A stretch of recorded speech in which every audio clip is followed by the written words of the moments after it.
brings you in Greece? I'm here doing research for my next book, which is going to be out in a year, and it's about climate change. It's about the ecological crisis, and it's looking at how the economic crisis is being used to really sacrifice the environment, to say to countries, caring about the environment, caring about climate change is a luxury that you can't afford in the midst of an economic crisis. And I think this is quite disastrous, and I think Greece is a very strong example of what I'm describing. Where are you going to focus your research? In which areas of Greece and on which topics? Well, I first started looking into this because of the conflict over the gold and copper mining near Halkidiki, and because it's a Canadian company and I'm Canadian, and so in Canada we're sort of following this issue of scories. But then I started noticing that it isn't only minerals, it isn't only metals, it's also, there's a big rush on for oil and gas extraction in the Ionian and Mediterranean, in the Aegean Sea, and also water privatization. So all of these natural resources now, where you're seeing privatizations, you're seeing a push for more extraction, and also, and this is not unique to Greece, policies that were designed to get European countries to meet their targets under the Kyoto Protocol to lower their emissions, shift to renewable energy. These are all being rolled back in the midst of economic crisis. We have to remember that the economic crisis is not the only crisis we're facing. We're also facing an ecological one. You mentioned the gas exploitation in Greece. Because of the financial crisis, we have raised a lot of hopes about finding oil or gas in our seas. And do you think that we should proceed with exploiting it, or it will be dangerous for our environment and our sea? The way the promise of oil and gas is being held up for the Greek people is tremendously dishonest and unfair, because I've been reading the reports, and it's sometimes, not all the time, but some people are holding up the possibility of a gas boom or an oil boom as being the way out of austerity. You know, I even saw an article where they said the amount that Greece spends on importing oil and gas is the same amount that our creditors want from us. So if we explore for oil and gas, then we won't have to have austerity. And I think this is a tremendously seductive message for a country in as much pain as Greece. But the truth is that the timelines don't match up. It takes a very long time to do the testing, to get the results back, to build these huge rigs, then to start extracting, then to start getting revenue. It's not oil or austerity. It's oil and austerity. Greece's creditors want their money back in the short term. So actually what you end up having is just using the crisis as the impetus, the panic, to go after the oil and gas and to get the Greek people to sacrifice their ecology. No, we've exploited, we've searched for oil and gas for decades now, and we haven't found, or we haven't done the research that was more proper. So we're not being asked to drill right now to find oil in order for other people to exploit it. We wanted to find oil by ourselves for many years now. But the pressure is the pressure to pay the debt. No, nobody said that they're going to get our money from the oil in order to pay the debt. Nobody said that. Well, I've certainly read articles saying that. But it's not written anywhere in the memorandum that that's the case. No, it's not written in the memorandum, no. But do you think that Greece would be doing that without an economic crisis, that Greece would be willing to accept those risks? Oh, of course, because we have searched for oil in the past as well when we didn't have any crisis. And even if we get some money from the oil and gas, and even if we take some of this money and pay the debt, is it bad, you think? Well, we've already talked about this. I mean, it depends if you're worried about climate change, you know, but that's not only Greece's responsibility, that's the responsibility of every country with an extractive industry. But I do think that this moment in history where we've just passed 400 parts per million of carbon in the atmosphere, and where the climate crisis is becoming increasingly intense, that to decide that now is the moment where you really want to get into fossil fuels, when actually you have such huge potential for renewable energy, that to me seems like a strange decision, especially because it can carry such tremendous risks of accidents. Now let's go to the shock doctrine. If you can explain to us what exactly did you mean by the shock doctrine, and why did you research on that topic? Yeah. Well, the shock doctrine is the phrase I came up with to describe the use of crisis to put through policies that are so unpopular that you could not put them through without a crisis. I'm not arguing that the crises are created in order to exploit them. Like even the debt crisis. No, they're not creating it. They're just not fixing it, and they're letting it fester. How does this theory applies to what's happening today in Europe? What's happening in Europe is a pretty classic example of what I wrote about in the book.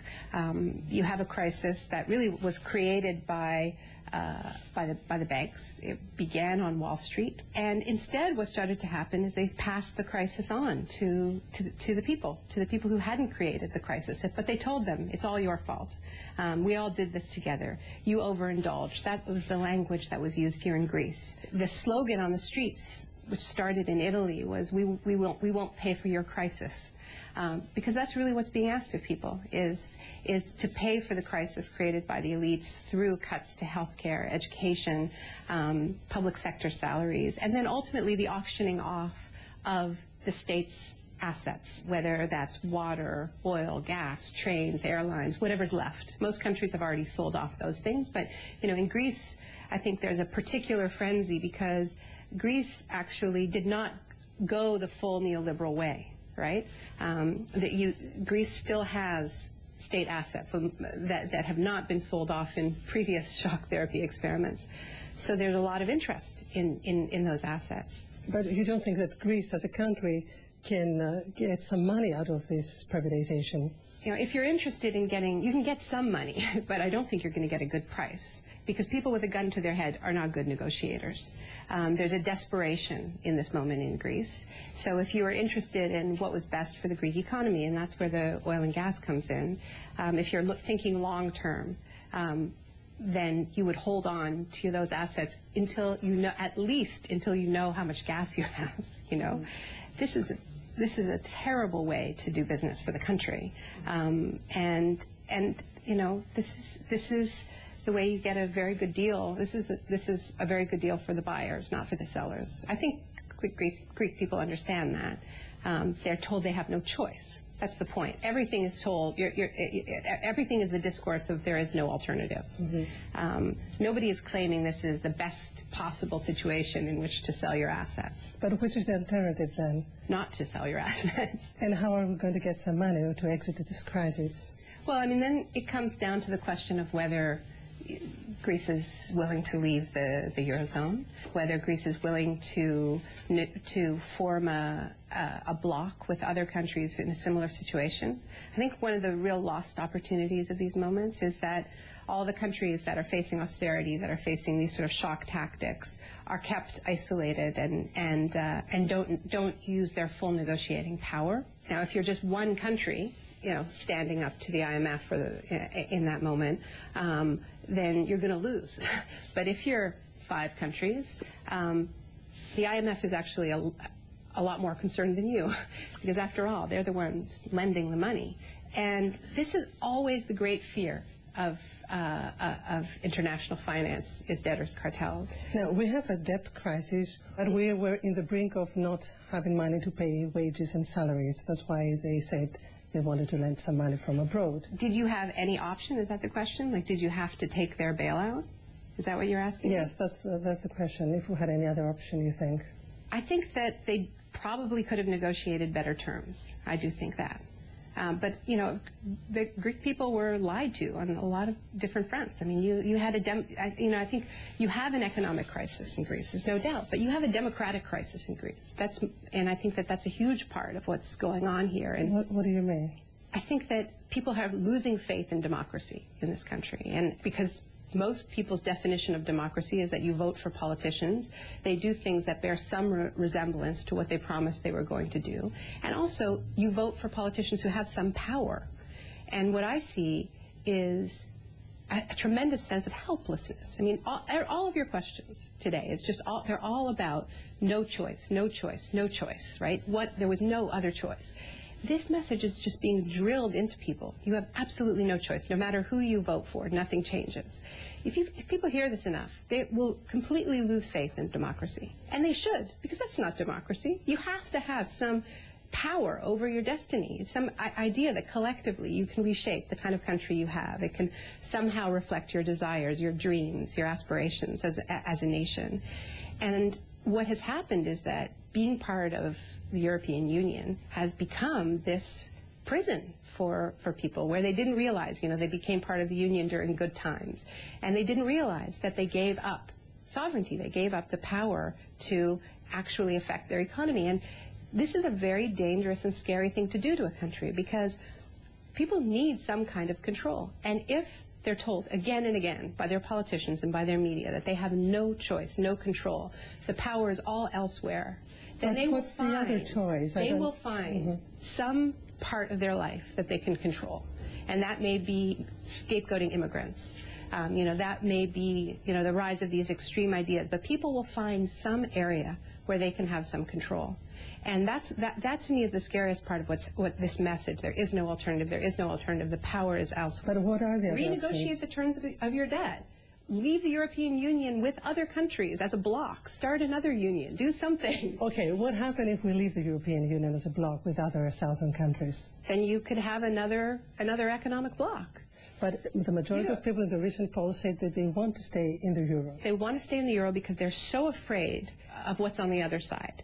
That the alternative is worse. You're not afraid of what's on the other side? This is why I'm saying that blocs of countries need to negotiate together, because I do think it is scary for one country to go at it alone. Fortunately for Greece, you're not the only one who's got a gun to your head. There are a lot of countries that are being asked to make completely unacceptable sacrifices, and unacceptable sacrifices for the ability to live a life of dignity, to have health care, education, provide for your family, but also to protect your natural environment and your long-term future. These are unacceptable demands that are being made. Maybe with this theory that somebody else is to blame, Greeks forget that for years now we were living beyond our means.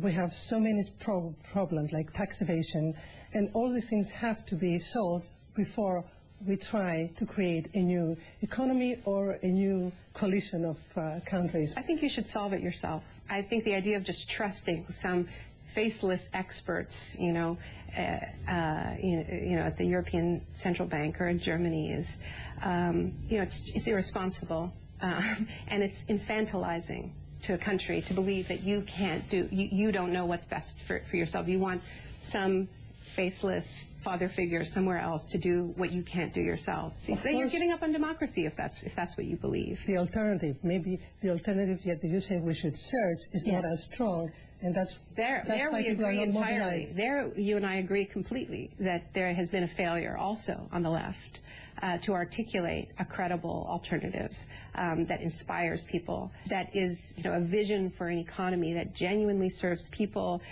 that doesn't sacrifice the environment, that is really sustainable and rooted. No, I think that the left so far has only been saying no and has not done a good enough job of articulating an alternative that inspires people, feels credible, and that's a failure too. Absolutely, that's a failure. Even in Greece, you mean the leftist parties in Greece? Yes, even in Greece. Yeah, yeah. I think that that's the task ahead. And it's a tremendous responsibility, tremendous moral responsibility to show people that there is another way, that there is real hope, that it's credible, because we're seeing the rise of neo-fascist forces filling that vacuum and responding to people's sense of powerlessness in a way that's terrifying. So it's a moment of great responsibility for the left. In this country, not just in this country, but I would say especially in this country. And you'll get no argument from me, saying that we've done our part. No, I don't think that the left has been visionary enough. And what advice would you give to Greeks? I gave all the advice that I feel comfortable giving as an outsider, which I think, is the most important thing. The two most important things that I think need to happen is that all the countries that are being prescribed unacceptable levels of austerity need to get together and negotiate as a bloc. And the other thing is that the left needs to get more, articulate and more visionary in providing a vision of another way of organizing the economy. I think that the left is so scared of being cast as extremist, because that's been the discourse in the media here. You have these two extremes. You've got Golden Dawn, and then you have the left. And I think it's an absolute false equivalency. And the danger of that is that it creates a left that is so afraid and so moderate that it doesn't provide that alternative. And that, to me, would be a great shame. Okay, thank you very much. Thank you.